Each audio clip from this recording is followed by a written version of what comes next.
This is Akashvani. In the program Money Talk, now we bring you a discussion on highlights of the 50th GST Council meeting. The participants are Udyan, Economic Analyst, and Sonu Sood, Anchor. Union Finance Minister Nirmala Sitharaman chaired the 50th meeting of the GST Council in Vigyan Bhavan, New Delhi today. At the occasion, Finance Minister released a short film titled GST Council, 50 Steps Towards a Journey. We have with us Udyan in the studio to discuss this momentous occasion. Udyan, welcome to Akashvani. Thank you so much, Sonu. Udyan, this is the 50th meeting of the GST Council. It has been 6 years since this path-breaking reform was introduced. How do you see this 6-year journey and what is the importance of these meetings? The word fiscal federalism is used when people talk about GST. And basically, it's, as we know, when these revenues, indirect taxes, when they're collected, they're divided between the center and the states. And GST is was a new system where the whole of the country was unified. There were multiple rates, multiple systems, and it has been made simpler. And one country, one tax, if that could be a slogan, GST is moved a lot in that direction. But coming back, it's a beautiful example of how our country with so many states, they can function together in the field of taxation in a synchronized way for the benefit of each other, whether it's India as a whole, which is the center, and the states.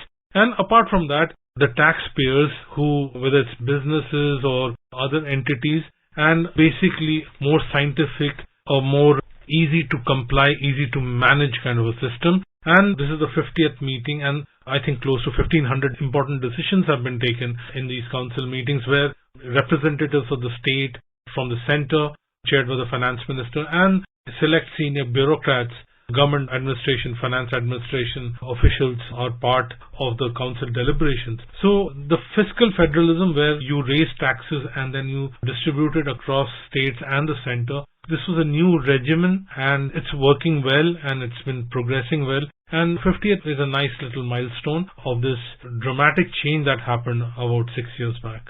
And you talked about fiscal federalism. It is also a very, very good example of cooperative federalism where all the states are coming together as one. So when we say one nation, one tax, it is also bringing our country, the different state governments together on a common platform. Absolutely. And a lot of times we feel frustrated. Some of us feel frustrated at times that things are not moving fast. But the beautiful thing about democracy and the kind of system that we have, we might have different opinions. There's a contest for ideas. But when it comes to putting things together, consensus or unanimity or cooperation becomes very important. Whether it's between states and center, everybody's interests are coming to the table and being discussed, and that has happened. And this is yet one more forum where other forums also exist, but in the area of taxation, this is a wonderful example of how in a democratic country as large as India is the largest democracy with so many dispensations, so many states and so many thoughts, but it's all coming together for the benefit of every Indian and every Indian entity. So it's a beautiful example of how being diverse and how despite being different, we can come together and come up with one single melody. In today's GST Council meeting, Udyan, among other developments, it was decided that 7 GST tribunals will be set up in Maharashtra and 2 tribunals will be set up in West Bengal. Can you tell us about the importance of these tribunals in resolving cases of dispute on the part of GST registration, GST registered stakeholders? What is the importance of having these tribunals? Because this proposal has been in the offing for a long time and finally it seems to have taken a solid shape. Typically what happens is whenever you have any tax regimen, whether it's direct taxes or indirect taxes, which is GST, the initial focus is always on the rates. We had so many rates. How do you get it? Lesser number of rates, lesser number of slabs, lesser number of exemption, getting more into the purview. Now, this is the interesting part. You also need to administer the system. Now, dispute resolution mechanisms are very essential part of your tax administration. So in case of GST, if you want to make it more useful, compliant, then when you have this dispute resolution mechanism, a lot of important time, valuable time that will go in by these disputes. When you have a resolution, quick and effective resolution, if that happens, then that mechanism frees up the time and frees up the resources and settles things. There's nothing more terrible than a tax dispute or a tax resolution. It affects all the stakeholders, whether it's government or the entities, and the sooner they are sorted out, the better it becomes, and then the whole belief in the efficacy of the system gets enhanced. So would you say that GST with 1.36 crore taxpayers and revenue collection becoming more and more robust, now we are at a stage where more than 1.5 lakh crore collections in a month has become the norm. You feel that this is leading to more and more formalization of the economy and brings transparency into our economic ecosystem? Absolutely. Look at what it has done. It's made the whole thing more buoyant. It's having a positive effect on your economic growth, GDP. And you can actually, when you get more taxpayers into the system, then we are now living in a digital era, and this is a beautiful digital sort of system. It's got a digital backbone. You can actually analyze data and figure out, you can create policies which will help certain sections of entrepreneurs, businesses. You can actually track how you can make the system better. So not only has the number of taxpayers, indirect taxpayers, doubled, as you mentioned, the number, but the buoyancy which you're talking about, the amount getting, because it's become, people have come into the formal fold, and what it is doing is, otherwise what used to happen, Sonu, is you had these so many slabs and every state would have, it had an inflationary cost enhancing effect. Now, when you have predictable rates, lesser slabs, lesser rates, it gets lower, or a one-time sort of transition, then what happens is there's a predictability, there's a simplicity, and all this, what it does is, it actually helps in the revenue generation, which is non-inflationary. Typically what used to happen is center would put in some tax and states would put in some. It used to be inflationary in nature, and this is really, really helpful. And going forward, because this is becoming the norm, so anybody who wants to actually set up a business or expand his or her business, you'll have to go through this route.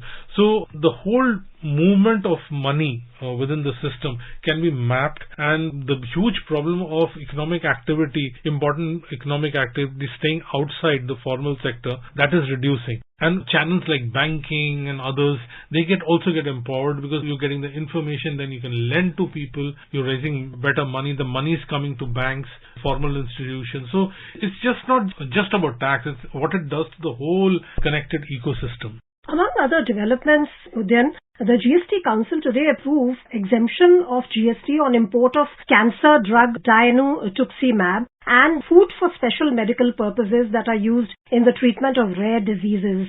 So you see this as a sensitive decision which has been taken by the GST Council? Absolutely, and this is a compassionate sort of decision. As we know, Sonu, the number of cancer patients in our country has been rising, and we know the formidable costs of cancer treatment. Sometimes it's one episode of hospitalization due to cancer actually changes the financial fortunes of one whole family and maybe one or two generations. So whatever can be done to minimize the blow, help, would be obviously welcome. And similarly, Sonu, there are other such areas. Now I'm glad these things are coming into the fore, because those things will have to get sorted out. In the initial stages, these things couldn't have come to the attention of all the stakeholders. Now these things are coming, which means you've basically sorted out some of the major, larger issues, and you're trying to fine tune and making it smarter, better, and more useful. And as we go along, the changes will be such that you're basically adapting to some of the realities or the facts that are on the ground that are coming to light.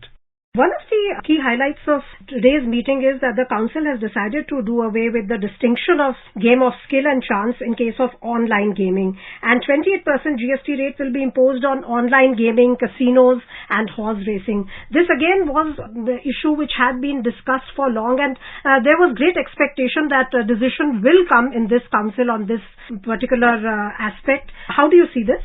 naturally the gaming industry will be disappointed. If the name hadn't been gaming, it had been something else, they would have also wanted it. So anybody who's in that slab or in that rate, they would obviously want it to come down. This is not going to help them, but I'm sure entrepreneurs will. If taxation is the sole basis for a business to be viable or unviable, then I think it calls for a little bit of serious thinking, because that cannot be the sole basis. Basically your demand and how you service your customers is the bedrock of a business model. So if a 28% tax slab or whatever tax rate is making a huge difference, then I would definitely be a devil's advocate and argue that maybe some introspection is required as to what the business model is and how this is making such a big difference. Of course there might be finer details, but coming back, Sonu, the 28% slab, whatever is getting included, that actually needs a good relook. This is not what I am saying. A lot of experts are saying you need to make sure that only in terms of national priorities and societal priorities, only the things that absolutely need to be there are there. Because it's always better to have things in items in lower tax slabs or lower tax rates, because it's so much better, it's so much easier for entities to manage things. I'm not including online gaming. There's of course this whole issue of components and inputs being at a higher tax slab or paying higher taxes than the finished product, which is basically inverted structure of taxation structure. That is something that has to get sorted out, which experts are pointing out, and I'm sure over a period of time these things will get sorted. In fact, some steps have been taken in that direction in the last few meetings to reverse the inverted duty structure, as you said, that input tax credit should be more rationalized. Also about the GST rate rationalization, which you were talking about earlier, that there should be lesser number of rate slabs. Vivek Johri, the chairman, the Central Board of Indirect Taxes and Customs, he said that rate rationalization will have to be calibrated and it may need a glide path. You feel that as revenue efficiency improves, acceptability of rate rationalization will go up in the council? When economic growth goes up, then you will see that if you rationalize, it will become much easier. And Sonu, let's also not forget, we had this extraordinary situation due to the pandemic where the whole economy, tax collection, etc., everything was at some other zone. So it has taken us time to get back. Let's not forget, it happened in the first 3 years of GST implementation. So it's a hard period which states and the center have gone through. So I have no doubt that as our economic growth increases, we progress in terms of economic growth, states will see merit in reducing. See, in terms of income tax slab, you just have effectively 3. That's where we should ideally be going. Things should be very simple. There shouldn't be cess here, surcharge here, or whatever. In tax, the simpler it is, the simpler it becomes to comply, because it's all digitized and it's become so much better. And Sonu, one of the beautiful things it's worth pointing out in this conversation that we are having, that because so many people are paying the tax, so you're collecting so much of data. Wherever the bugs are there, the problems are there, you're getting to know that, and it's just making our understanding of managing taxation systems so much better. Just think about it. There are going to be very few countries which have this kind of a base, and where people are paying taxes and such a large geographical spread, so many people. It's a formidable achievement. It's a very significant achievement which needs to be recognized. And it's not just one person or just set of people. The whole country deserves credit for it. Udyan, thank you so much for this detailed discussion on GST in the context of the 50th meeting of the GST Council, which took place today. Thank you so much. You were listening to a discussion on highlights of the 50th GST Council meeting. The participants were Udyan Ray, Economic Analyst, and Sonu Sood, Anchor. This program was produced and presented by the News Services Division of Akashvani. You can listen to it on our mobile app, News on AIR. This program is also available on our YouTube channel, News on AIR Official. You may share your feedback about this program through email at airnsdtalks@gmail.com or WhatsApp on 92890 94044.